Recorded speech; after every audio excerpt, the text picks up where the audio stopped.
প্রিয় দর্শক, সাজ্জাদ কাদিরের শুভেচ্ছা নিন। এই মুহূর্তে আপনাদের সামনে কথা বলতে চাই।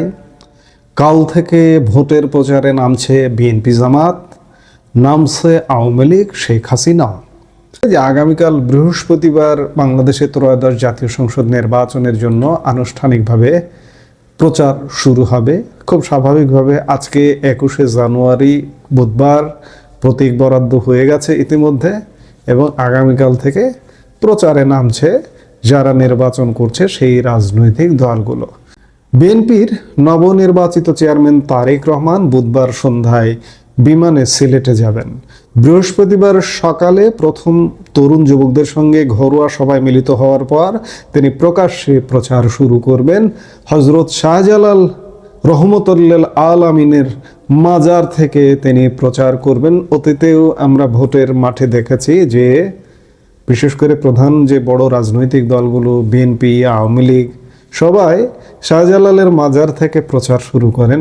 এবারও তারেক রহমান সেটি করছেন। জামাত এবার সিলেটে যাবেন কিনা সেটা জানি না, তবে জামাতে ইসলামের আমির শফিকুর রহমানের বৃহস্পতিবার সভা করার কথা রয়েছে কুমিল্লায়। জামাতের নতুন জোট সঙ্গী জাতীয় নাগরিক পার্টির আহ্বায়ক নাহিদ ইসলাম প্রচার শুরু করবেন ঢাকায়।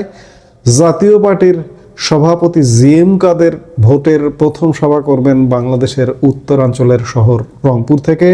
তবে জাতীয় সংসদের আসন্ন নির্বাচনের সবচেয়ে আলোচিত বিষয় এবারের ভোট ময়দানে না থাকা সবচেয়ে পুরনো রাজনৈতিক দল আওয়ামী লীগের অনুপস্থিতি। স্বাধীন বাংলাদেশে এই প্রথম কোনো স্বেচ্ছায়, একরকম যে স্বেচ্ছায় নির্বাচনে অংশ নিলাম না সেটি আলাদা কথা, কিন্তু এই প্রথম সরকারের তরফ থেকে, শুধু স্বাধীন বাংলাদেশে ভুল বললে ভুল হবে, হ্যাঁ আওয়ামী লীগ কয়েকবার নিষিদ্ধ হয়েছে, কিন্তু সরকারের তরফ থেকে বলা হচ্ছে যে আওয়ামী লীগ আপনি নির্বাচনে অংশগ্রহণ করতে পারবেন না, এবারটাই প্রথম। তো সেই জায়গা থেকে আওয়ামী লীগ স্বাভাবিকভাবে নির্বাচনে অনুপস্থিত। ইউনূসের অন্তর্বর্তী সরকার সন্ত্রাস দমন আইনে আওয়ামী লীগের কার্যক্রম নিষিদ্ধ করেছে। এই নির্দেশিকাকে হাতিয়ার করে বাংলাদেশের নির্বাচন কমিশন দলটির নিবন্ধন বাতিল করে রেখেছে। তবে ভোটে অংশ নিতে না দিলেও জাতীয় সংসদ নির্বাচনে আওয়ামী লীগও সমান তালে প্রচার চালাবে। ইতিমধ্যে প্রচারণা শুরু হয়ে গেছে। ভার্চুয়াল মাধ্যমে কয়েকদিন আগে থেকেই প্রচারণা নো ভোট দেখাই যাচ্ছে, এবং চলতি মাসের 7 দিনের ব্যবধানে শেখ হাসিনা দলের ওয়ার্কিং কমিটির সদস্যদের সাথে বৈঠক করেন। দ্বিতীয় দফা বৈঠক করেছেন। ওই বৈঠকে প্রচারের রণকৌশল ঠিক হয়েছে। আগামী পরশু শুক্রবার নয়াদিল্লিতে একটি অনুষ্ঠানে যোগদান করার কথা শেখ হাসিনার। এখানে বলা হচ্ছে যোগদান করার কথা, এবং এই আলাপটায় মনে হচ্ছে যেন সশরীরে শেখ হাসিনা হাজির হবেন, কিন্তু সশরীরে হাজির হওয়ার কোনো নিশ্চয়তা কোনো জায়গা থেকে এখনো পর্যন্ত পাওয়া যায়নি। আওয়ামী লীগের পক্ষ থেকে, আওয়ামী লীগের অফিসিয়ালি ফেসবুক পেজ, ইউটিউব বা কোনো মাধ্যম থেকে যে সশরীরে শেখ হাসিনা হাজির হবেন তা নয়। Foreign correspondents club of south Asia আয়োজিত এই অনুষ্ঠানে আওয়ামী লীগের কয়েকজন শীর্ষ নেতা ও সাবেক মন্ত্রীর উপস্থিত হওয়ার কথা। আমি ধারণা করছি শেখ হাসিনা হয়তো ভার্চুয়ালি অংশ নেবেন, সরাসরি এখনো অংশ নেবেন এমন নিশ্চয়তা কোনো জায়গা থেকে আসলে পাওয়া যায়নি। যাই হোক, 23 তারিখ পর্যন্ত দেখতে হবে। যে তিনি যদি উপস্থিত হন খুবই ভালো কথা। পুরো জাতি, পুরো দেশ, আওয়ামী লীগের নেতা কর্মীরা মুখিয়ে আছে যে শেখ হাসিনা কবে প্রকাশ্যে ক্যামেরার সামনে এসে কথা বলছেন, কিন্তু আদৌ 23 তারিখে বলবেন কিনা সেটি নিয়ে এখনো পর্যন্ত সংশয় আছে। ভার্চুয়ালি বক্তব্য দিতে পারেন। ভার্চুয়ালি বক্তব্য দেওয়া আমি আগেও বলেছি, এখনো বলছি যে নতুন কিছু নয়। তিনি প্রতিনিয়ত ভার্চুয়ালি বক্তব্য দিচ্ছেন। প্রতি সপ্তাহে এক বা একাধিকবার তিনি ভার্চুয়ালি বক্তব্য দিয়ে থাকেন এবং অডিও বক্তব্য দিয়ে থাকেন। তাকে দেশ ত্যাগ করার পর এখনো পর্যন্ত তাকে ক্যামেরায় অন্ততপক্ষে দেখা যায়নি। সেই মহেন্দ্রক্ষণের অপেক্ষায় বাংলাদেশের মানুষ এবং আওয়ামী লীগ নেতা কর্মীও। নির্বাচনে অংশ নিতে না দেওয়ায় আওয়ামী লীগ তাদের ভোটারদের এই নির্বাচন বয়কট করার আর্জি জানিয়েছে। অন্যদিকে বিএনপি এবং জামাত আওয়ামী লীগের ভোটারদের সমর্থন পেতে মরিয়া।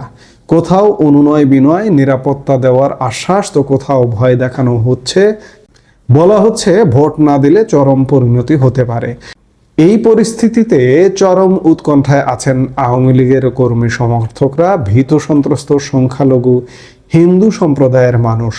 বুথে না গেলে সংখ্যালঘু এবং আওয়ামী লীগ সমর্থক বহুল এলাকায় হামলার আশঙ্কা উড়িয়ে দেওয়া যাচ্ছে না। যে আগামী 12 ফেব্রুয়ারি আগে পরে আওয়ামী লীগের নেতা কর্মী যারাই আছেন সতর্কতার সাথে, সাবধানতার সাথে থাকতে হবে। কারণটা হচ্ছে নির্বাচনটা যদি হয়ে যায়, সে যেই হোক, জামাত হোক আর বিএনপি হোক, দুই পক্ষ থেকে অত্যাচারটা কিন্তু আওয়ামী লীগের উপর আসবে।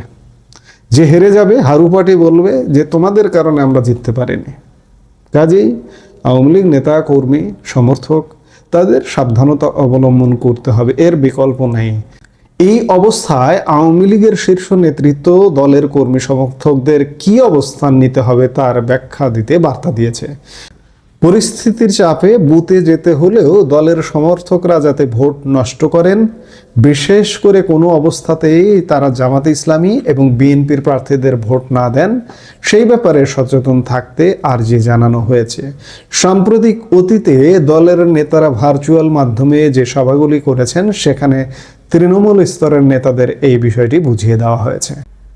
অর্থাৎ এ কথা স্পষ্ট যে আগামীকাল থেকে বিএনপি, জামাত এবং যে দলগুলো নির্বাচনে অংশগ্রহণ করছে তারা যেমন প্রচারে নামছে, ঠিক তেমনি আওয়ামী লীগও বসে থাকছে না, যে প্রকাশ্য না হলেও অন্ততপক্ষে ভার্চুয়ালি, আজকের দুনিয়ায় ভার্চুয়ালি গরম করে ফেলানো যায়, ভার্চুয়ালি জয় পরাজয় নির্ধারণ করে ফেলানো যায়। আওয়ামী লীগ সে কাজটি ইতিমধ্যেই শুরু করেছে, লক্ষণীয় বিষয়। এবং সামনের দিনগুলোতে এবং আগামীকাল থেকে খুব স্বাভাবিকভাবে আরও বেশি হবে। এবং শেখ হাসিনা এখন একবার দুবার সপ্তাহে আসছেন, আগামীকাল থেকে হয়তো আরও বেশি করে আসবেন। তিনি নিশ্চয়ই আহ্বান জানাবেন যে ভোটে কি করতে হবে। ভোটে কি করতে হবে একটাই কথা, যে নো ভোট নো ভোট ইতিমধ্যেই চালু হয়ে গেছে। কাজেই প্রচারণা চালাবেন, ভোট করবেন, ভোট কেন্দ্রে কত পার্সেন্ট মানুষ আসবে সেটি বিবেচ্য বিষয়। বিএনপির হয়তো 30-35% বা 40% ভোটার আছে, জামাতের 5%, সব মিলিয়ে ধরে নিলাম 50%। কিন্তু যেহেতু আওয়ামী লীগ 14 দল সহ প্রায় 50%-এর উপরে, প্রায় 60%-এর মতো ভোট, আপনি 2008-এর নির্বাচনের কথাই যদি চিন্তা করেন, আওয়ামী লীগ ভোট কত পেয়েছিল? 48%, প্রায় 48%-এর বেশি ভোট পেয়েছিল।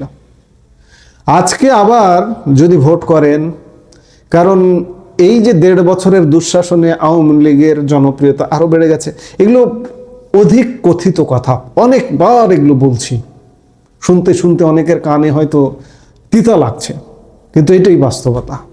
আওয়ামী লীগেরই ভোট 50%-এর উপরে আছে এখন, আর 14 দল মিলিয়ে, অন্যান্য মিলিয়ে তো আরো আছে। তো কাজেই ভোট প্রচার করছেন বিএনপি, জামাত, অন্যান্য যারা অংশগ্রহণ করছেন, এনসিপি, জাতীয় পার্টি, চরমোনাই পীরের দল ইত্যাদি বিভিন্ন দল, তারা প্রচার করবেন। আওয়ামী লীগও কিন্তু বসে থাকছে না। আগামীকাল থেকে ইতিমধ্যে প্রচার শুরু হয়ে গেছে, আওয়ামী লীগও আরো জোরে সোরে আগামীকাল থেকে প্রচার করবেন। দেখতে থাকি আমরা যে সামনে আরো কি ঘটছে। এই মুহূর্তে এ পর্যন্তই। সবাই ভালো থাকুন, সুস্থ থাকুন। আমাদের ভিডিওগুলো নিয়মিত পেতে সাবস্ক্রাইব করুন Sajjad Kadir and the legends YouTube channel এবং লাইক, কমেন্ট, শেয়ার করে সাথে থাকুন।